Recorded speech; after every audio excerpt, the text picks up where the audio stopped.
দর্শক, সরকারের ঋণ ব্যবস্থাপনা এবং ঋণ গ্রহণের পরিস্থিতি নিয়ে একটু কথা বলতে চাই, আর একটু বিস্তারিত জানতে চাই। আমাদের সঙ্গে আলোচনায় যুক্ত হয়েছেন institute of international and strategic স্টাডিজের গবেষণা পরিচালক মাহফুজ কবির। জনাব মাহফুজ কবির, আপনাকে বিজনেস 24 স্বাগত জানাচ্ছি। ধন্যবাদ। যে শুরুতেই যে বিষয়টি আমাদের সহকর্মীর প্রতিবেদন ধরেই জিজ্ঞেস করতে চাই, একদিকে অর্থনীতিবিদরা এটিকে সাময়িকভাবে দুশ্চিন্তার কারণ হিসেবে দেখলেও দীর্ঘমেয়াদের সুফল রয়েছে, এবং আবার গ্রেস পিরিয়ডের বিষয়টিও চলে এসেছে, যে 25 বছর মেয়াদী ঋণগুলো নেওয়া হচ্ছে কিন্তু 5 বছর মাত্র গ্রেস পিরিয়ড। সব মিলে আসলে সিদ্ধান্তটি কেমন হলো, আপনার মতামত জানতে চাই। হ্যাঁ, ধন্যবাদ। আসলে আমাদের উন্নয়নের গতিটা কিন্তু বহাল রাখতে হবে। মানে যেভাবে আমরা আসলে বিভিন্ন রকমের মেকআপ প্রকল্প এগুলো বাস্তবায়ন করেছি, আমাদের কিন্তু একটা অভ্যাস হয়ে গেছে যে এই বিদেশি ঋণ নিয়ে প্রকল্প বাস্তবায়ন করার কিছু সুবিধাও আছে। যেমন সেখানে মনিটরিং বেশি থাকে এবং কোয়ালিটিটাকেও এনশিওর করা হয়। মানে যে সমস্ত উন্নয়ন সহযোগীরা থাকেন এর মধ্যে। তো সুতরাং একেবারে বৈদেশিক ঋণ নেওয়া খারাপ নয়। আর একই সঙ্গে যেহেতু ডলারের প্রভাবও আসছে, যার ফলে এটা এক্সটার্নাল সেক্টরেও কিছুটা হয়তো হেল্প করছে। আবার এই মুহূর্তে আমাদের আসলে ওই যে ফরেন এক্সচেঞ্জ রিজার্ভ সেটিও বাড়াতে হবে। এটার একটা চাপ রয়েছে। তো সব মিলিয়ে আমি মনে করি যে যে ঋণ নেওয়া হয়েছে সেখানে যদিও বলা হচ্ছে যে গ্রেস পিরিয়ড কম, যেমন ৫ বছর।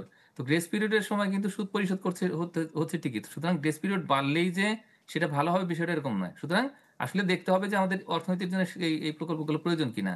তো আমি মনে করি যে সমস্ত প্রকল্পগুলো নেওয়া হচ্ছে সেগুলা কম বেশি অর্থনীতির জন্য প্রয়োজন এবং একই সঙ্গে আসলে এর যে অ্যাসেসমেন্ট গুলো করা হয়েছে, সেই অ্যাসেসমেন্ট গুলোতেও কিন্তু পজিটিভ রেজাল্ট এসছে। তার মানে হলো যে ইন্টারনাল রেট অফ রিটার্ন, তারপর এনভায়রনমেন্টাল ইমপ্যাক্ট, ইকোনমিক রিটার্ন, ওগুলো সবকিছু পজিটিভ বলেই তারা ঋণের ছাড়টা দিয়েছে। কিন্তু সমস্যা হচ্ছে যে শর্তটা কঠিন হওয়ার কারণে দেখা যাবে কি যে আমাদের এই যে আটসাট অবস্থা তৈরি হয়েছে। ইতিমধ্যে তো আমরা দেখতে পেয়েছি যে আসলে এই যে যতটুকু আমরা ঋণ নিচ্ছি তার চাইতে বেশি মানে হয়তো শোধ করার মতো সময় এসে গেছে। কাছাকাছি হয়তো শোধ করছি।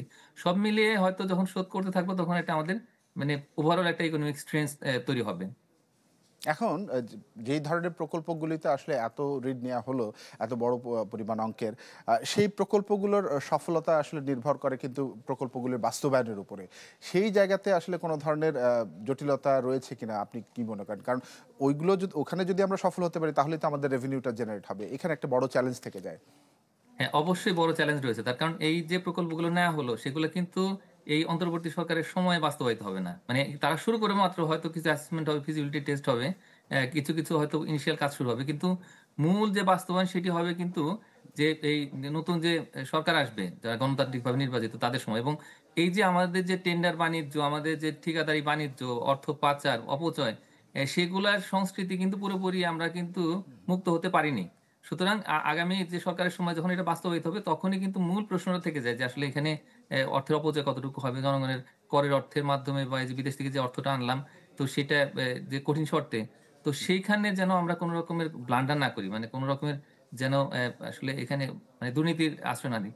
কিন্তু আসলে আমাদের তো অতীত অভিজ্ঞতায় তো দেখতে পেয়েছি যে আসলে এখানে প্রচুর দুর্নীতি হয়।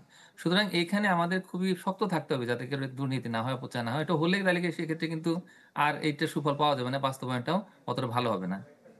এখন সেক্ষেত্রে মানে বাস্তবায়নের বিষয়টা তো একটা চ্যালেঞ্জ থেকেই যায়। সেক্ষেত্রে মানে যেই সরকারই থাকুক না কেন, প্রকল্পগুলো সঠিকভাবে সঠিক সময়ে মানে শেষ করতে পারাটাও কিন্তু একটা বড় চ্যালেঞ্জ। সেই জায়গার প্রশ্নকে থেকে সরে এসে যদি জিজ্ঞেস করি যে আমাদের বর্তমান যে অর্থনৈতিক অবস্থা, এই অর্থনৈতিক অবস্থাতে এমন বড় অঙ্কের ঋণ আসলে কতটুকু প্রভাব ফেলবে আমাদের অর্থনীতিতে? না সেটা কি এগুলো পজিটিভ বেশ দিকে কয়েকটা যাবে না প্রকল্প, নেগেটিভ দিকে যাবে?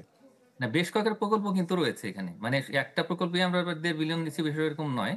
আর একই সঙ্গে এডিবি কিন্তু বা এআইআইবি তারা কিন্তু আসলে এখন ইনফ্রাস্ট্রাকচারাল ডেভেলপমেন্ট মেইনলি ফাইন্যান্স করে। কিছু অন্য প্রজেক্টও ওরা হয়েছে। যে প্রকল্পগুলো আসলে নেওয়া হচ্ছে সেগুলা নিশ্চয়ই অর্থনীতির জন্য গুরুত্বপূর্ণ। এতে কোনো সন্দেহ নেই। কিন্তু কথা হচ্ছে যে আমরা আমাদের যে এই পরিমাণে রিজার্ভ রয়েছে এই মুহূর্তে, হ্যাঁ? জি। তো এখন সেটার কারণে দেখা যাচ্ছে কি যে আমাদের এবং ডলারের যে ফ্লোটা রয়েছে তাতে করে আসলে বাংলাদেশ ব্যাংককেই উল্টা ডলার কিনতে হচ্ছে। তো তার মানে হলো যে আসলে এই অতিরিক্ত ডলার আমাদের হয়তো ফরেন এক্সচেঞ্জ বা আমাদের কারেন্সি রেট যেটি, তো সেটিতে হয়তো অতটা মানে ভালো ইতিবাচক ফলাফল নিয়ে আসবে না। কিন্তু আসলে এই প্রকল্পগুলো প্রয়োজন ছিল এবং এটার জন্য আসলে অর্থায়নেরও দরকার ছিল। তো এইটা একটা চিন্তার বিষয় এবং একই সঙ্গে এখন কিন্তু আমরা দেখতে পাচ্ছি যে এই ঋণ পরিশোধে মানে বড় যে সমস্ত প্রকল্পগুলো রয়েছে সেগুলো ঋণ পরিশোধের পিরিয়ড শুরু হয়ে গেছে এবং সামনের দিনগুলোতে আরো বেশি হারে ঋণ শোধ করতে হবে। তার মানে হলো যে এই যে এতগুলো অর্থ নিচ্ছি, সেই টাকাটা তো শোধ করতে হবে আমাদের ভবিষ্যতে। এবং সুদ আছে এটার। মানে গ্রেস পিরিয়ডে আমাদের সুদ পরিশোধ করতে হবে। সুতরাং এটা আগামী কয়েক বছরের মধ্যে একটা বড় রকমের দায়ের চাপ সৃষ্টি করবে। সেটা হচ্ছে আমাদের জন্য চিন্তার বিষয়। প্রকল্প থেকে যদি ভালো ইকোনমিক রিটার্ন না আসে, এখান থেকে যদি রাজস্ব না আসে, তাহলে সেটা আমাদের আসলে গলার কাটা হয়ে দাঁড়াতে পারে। জি, আপনার এই মানে উত্তরের সঙ্গে একটু যুক্ত করতে চাই যে মানে রিটার্নটার বিষয়টা যদি একটু খুব ছোট করে জানতে চাই যে, যে ধরনের প্রকল্পগুলো দেওয়া হয়েছে সেক্ষেত্রে তো প্রকল্প গ্রহণের আগে তো একটা ফিজিবিলিটি স্টাডি করা হয়। সেই ফিজিবিলিটি স্টাডির উপরে আমরা আসলে কতটুকু মানে আস্থা রাখতে পারি যে এত জটিলতার মধ্যে দিয়ে আমরা এগুলো সফল করতে পারবো বা রিটার্নটা যেটা আসবে সেটা আসলে আমাদেরকে ঋণগুলো পরিশোধ করতে সক্ষমতা দিবে? তাই না? আসলে খোলামেলা যদি বলি, তাহলে সেক্ষেত্রে আমরা যখন এই ফিজিবিলিটি স্টাডি করি, জি। তখন কিন্তু এমন কিছু আসলে এই অনুমিতি বা অ্যাসাম্পশন নেই, যেটা অনেকটাই কিছু প্রশ্ন সাপেক্ষ। এবং তারপরে সেইটার ভিত্তিতে যে আমরা ইকোনমিক রেট অফ রিটার্ন ধরি, তো সেখানে দেখা যায় কি যে আসলে কিছুটা অনেক সময় ফুলিয়ে ফাঁপিয়ে দেখানো হয়। এবং জি। দেখানো হয় যে আগামী হয়তো ১৫-২০ বছরে সেটা লাভজনক হবে। কিন্তু আমরা তো এখনই দেখতে পাচ্ছি যে মেট্রো রেলের কি অবস্থা। সেখানে যে পরিমাণে রিটার্ন আসছে, সেটা কিন্তু সেটা দিয়ে আসলে কবে এটা লাভজনক হবে সেটা নিয়ে একদম প্রশ্ন উঠছে। তবে এটাও সত্য যে আসলে সবসময় লাভের মুখ দেখবে প্রকল্প, মানে অর্থনৈতিকভাবে সেটাও হয়তো আশা করা ঠিক নয়। কিন্তু জনগণের উপকার করছে কিনা এই প্রকল্প, সেটা সবচাইতে বড় কথা।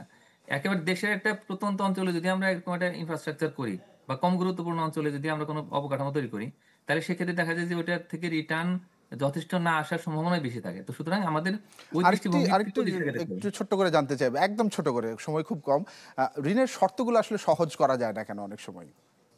না, এখন আর করা যাবে না। তার কারণ আমাদের যে প্রকল্পগুলো দেখছি, সেই প্রকল্পগুলো মূলত আমাদের ইনফ্রাস্ট্রাকচার বেসড। সুতরাং ওইখানে এমনিতেই শর্ত একটু বেশি থাকে। কিন্তু এখন যেহেতু আমরা এলডিসি গ্র্যাজুয়েশনের পথে যাচ্ছি, তো তারাও হিসাব করেছে যে গ্র্যাজুয়েশনের পরে আমাদের তো এই ঋণটা পরিশোধ করতে হবে। আর সে সময়ে কিন্তু আমরা আসলে এই যে সহজ শর্তে কম সুদের ঋণের জন্য এলিজিবল থাকবো না। আচ্ছা। তারা এই হিসাব নিকাশ করেই আসলে আমাদেরকে কঠিন শর্তে ঋণ জি, দিয়েছে। অনেক ধন্যবাদ জনাব মাহফুজ কবির আপনার মূল্যবান বক্তব্যের জন্য এবং সময় দেবার জন্য।